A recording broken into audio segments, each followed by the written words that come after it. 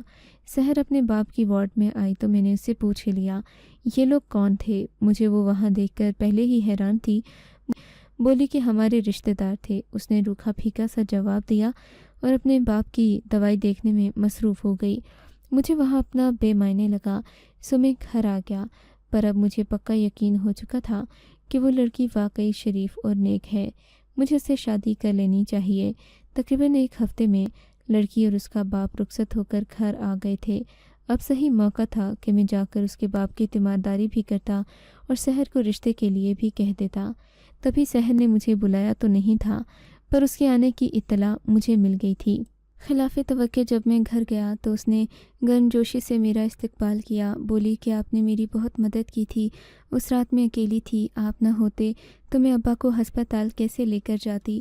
آپ کا بہت بہت شکریہ، میں آپ کا شکریہ کیسے ادا کروں مجھے سمجھ نہیں آ رہا۔ وہ میری اتنی ممنون ہو رہی تھی کہ میرا تو دل ہی پگھل گیا۔ اس کے بارے میں جو بھی منفی سوچ میرے دماغ میں تھی وہ چلی گئی۔ میں نے کہا کوئی بات نہیں، یہ تو میرا فرض تھا۔ پھر اس نے مجھے اپنے گھر بٹھا کر چائے پلائی، اپنے باپ کو بھی میرے بارے میں بتایا۔ اس کا باپ اب ٹھیک سے بول نہیں سکتا تھا، سو وہ کافی پریشان لگ رہی تھی۔ میں نے دیکھا اس کے چہرے پر آنسوؤں کی لکیریں بنی ہوئی تھیں، لگتا تھا جیسے وہ رو کر آئی ہو، پر میرے سامنے مسکرا کر مجھ سے ملی۔ تھوڑی دیر میں اس سے بات چیت کرتا رہا، پھر میں واپس گھر آ گیا۔ گھر آ کر اسی کے بارے میں سوچتا رہا۔ اب سمجھ نہ آ رہا تھا کہ میں اسے نکاح کے لیے کیسے کہوں۔ اب ظاہر ہے اس کے آگے پیچھے کوئی تھا نہیں، باپ بیمار تھا، اس کا ولی اس صورت میں کون ہوتا، وہ مجھ سے نکاح کیسے کر سکتی تھی۔ یہی سوچ میرے ذہن میں بار بار آ رہی تھی۔ پھر سوچا اگلی ملاقات میں ضرور شادی کا پیغام دوں گا، پر اسی رات بوڑھے کے گھر سے شور کی آواز آئی، ایک ہلکی سی چیخ، جسے سنتے ہی مجھے لگا کہ کوئی بڑا واقعہ ہو گیا ہے۔ میں اپنے گھر سے نکلا، مجھے لڑکی کی فکر بھی تھی کہ وہ اکیلی رہتی ہے، ایسا نہ ہو کہ گھر میں کوئی چھیڑ چھاڑ کر رہا ہو۔ میں جیسے ہی اس کے گھر پہنچا، دیکھا تو بیرونی دروازہ کھلا ہوا تھا، اس کا مطلب کہ کوئی اندر گیا تھا۔ میں بھاگتا ہوا اندر آیا۔ اندر والے کمرے میں ایک لڑکا اور اس کے ساتھ ایک بہت بڑا سا قد والا آدمی کھڑے تھے اور دونوں ہی اس سے کچھ بات کر رہے تھے۔ میرے خیال سے ان لوگوں نے اس لڑکی سے چھیڑ چھاڑ کی تھی، پر مجھے دیکھتے ہی وہ سیدھے ہو کر کھڑے ہو گئے۔ میں نے ان سے پوچھا کہ تم لوگ یہاں کیا کر رہے ہو؟ اکیلی لڑکی کو دیکھ کر چھیڑنے آ گئے؟ بولے کہ ہمیں لڑکیوں کی کمی نہیں ہے، ہم اسے چھیڑنے نہیں آئے، ہم بس اپنا حق وصول کرنے آئے ہیں۔ یہ سن کر مجھے غصہ آ گیا۔ میں نے کہا تم لوگ جانتے ہو یہ ایک عزت دار محلہ ہے، یہاں پر اس طرح کی بدمعاشی اور بےہودگی نہیں چلے گی۔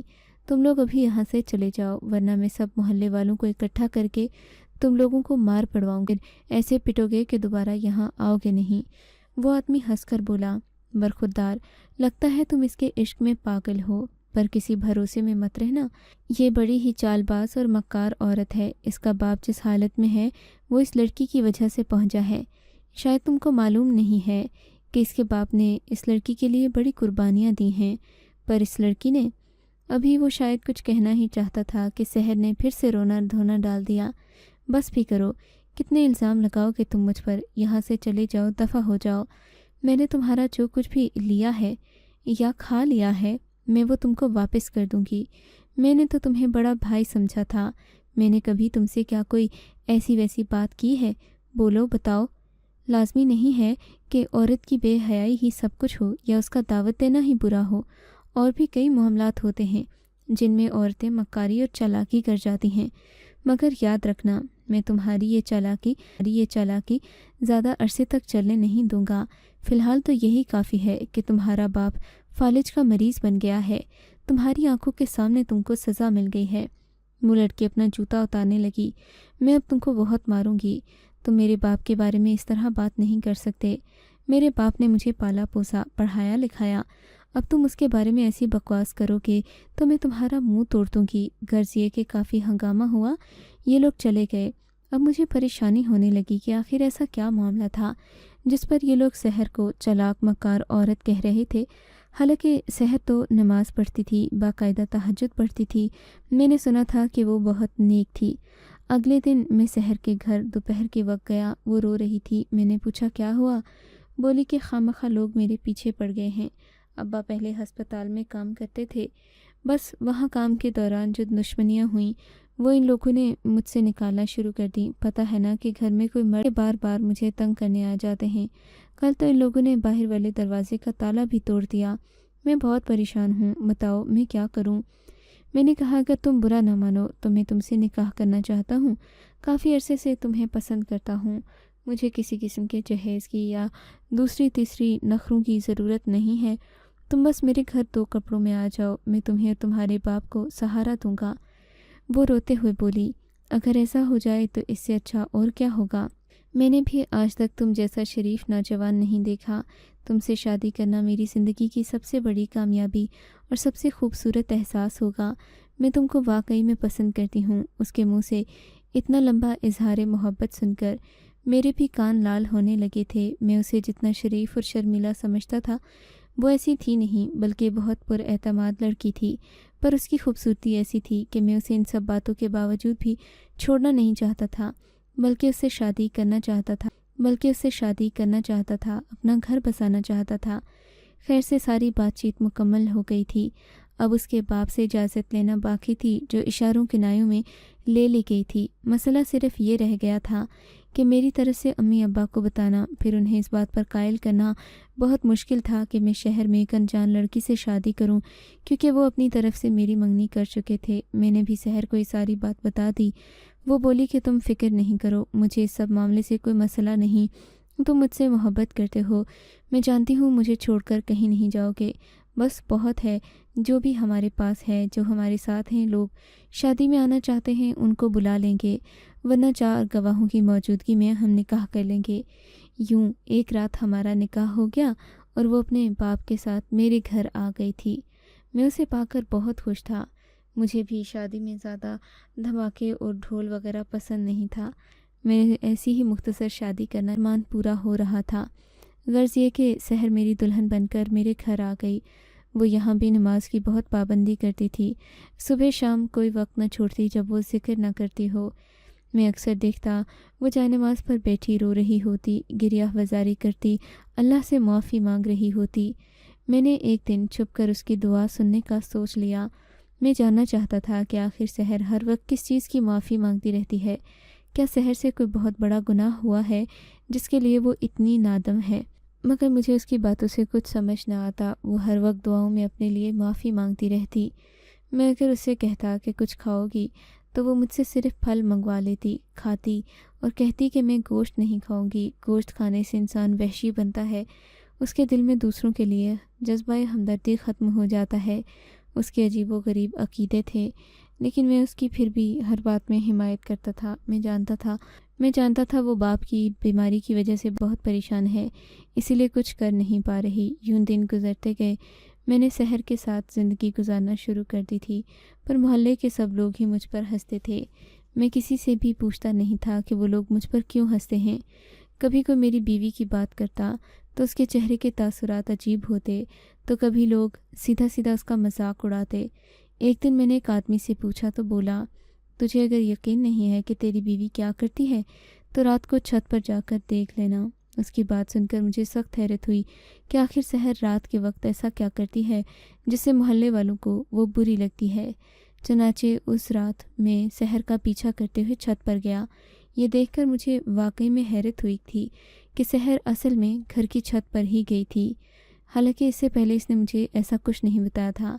میں اس کا پیچھا کر رہا تھا بڑی خاموشی سے۔ میں نے دیکھا سحر نے ایک کپڑا ہٹایا، کپڑے کے نیچے سے ایک پیٹی نکالی، پھر پیٹی کو اپنے ہاتھ میں اٹھایا اور اسے رسی سے باندھ کر چھت سے نیچے پھینکنے لگی۔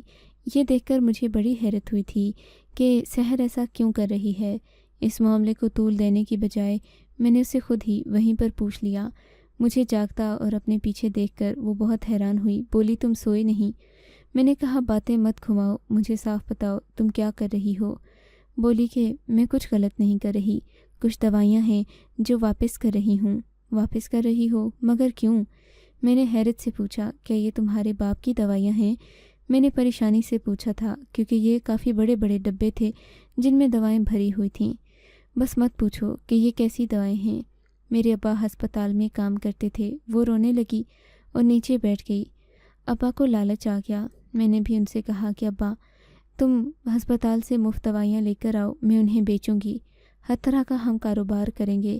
یہ تو بڑا ہی اچھا کاروبار تھا۔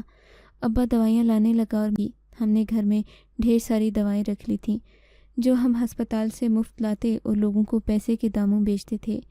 کرتے کرتے ہم کافی پیسہ کمانے لگے، مگر اب ہمیں بھی بات بات پر دوا کھانے کی عادت پڑ گئی تھی۔